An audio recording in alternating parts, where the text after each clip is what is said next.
Keith, there seems to have been a bit of a mixed reaction to the levy.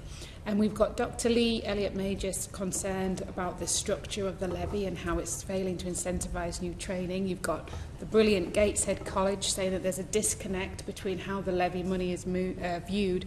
And you've got the Open University giving evidence that the employers have withdrawn less than a tenth of their levy funds. Do you think it's been successful? I think it's been a huge game changer for the market and our country as a whole. I think as a policy we're going to see the doubling of investment in apprenticeships over a 5-year period. That's got to be a good thing.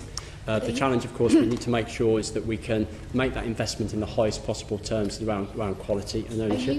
Are you concerned, like I am, about the changes it's had on the 16 to 18-year-olds? Because this bit about conversion, about having actually taking an existing employee and making them into the apprentice to access the levy funds rather than actually taking on new people, does that concern you as well?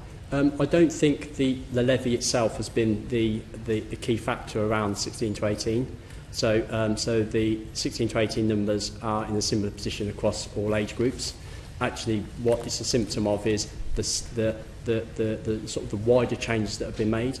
So not only did we introduce the levy, we introduced new standards that replaced the frameworks. We introduced a new system, which is the employer-led system. We were moving away from providers controlling when to deliver apprenticeships to moving to employers taking decisions when to recruit apprentices.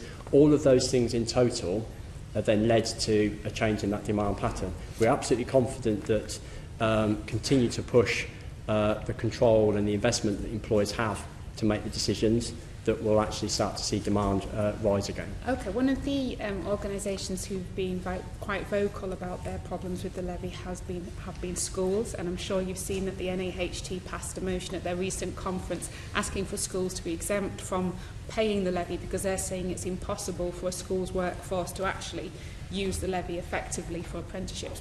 What's your opinion on that? And Gary Mott went off the views around sort of the teaching in terms of the standards. I think what we're trying to do is to provide schools with the best advice we can. So we have a national apprenticeship service, which is part of our work. Part of that work is engagement with schools. We're doing that in two ways. Sorry to interrupt, but schools are saying they haven't had any guidance. The head teachers, as you know, passed this motion saying they're not getting any guidance, they're not getting information on how they can use their levy, and they're seeing it as another tax when they're already struggling for funds. So, you know, with respect, that advice is not getting to schools. Yeah, and that obviously is an important perspective. All I can sort of say to you is we are working closely with schools. There is lots of information out there about what we try to invest about all employers, not just schools, about how to maximise the levy. We're seeing that is actually taking really good effect. We have over 1,000 employers that have already consumed all of their levy. So it is working, but I accept your challenge. It's about making sure that we're doing that for every employer in every sector in every part of the country. So what more could be done to make sure that that guidance is getting to schools so that they can use the levy money effectively, because they're saying at the moment it's not. So what more could you do?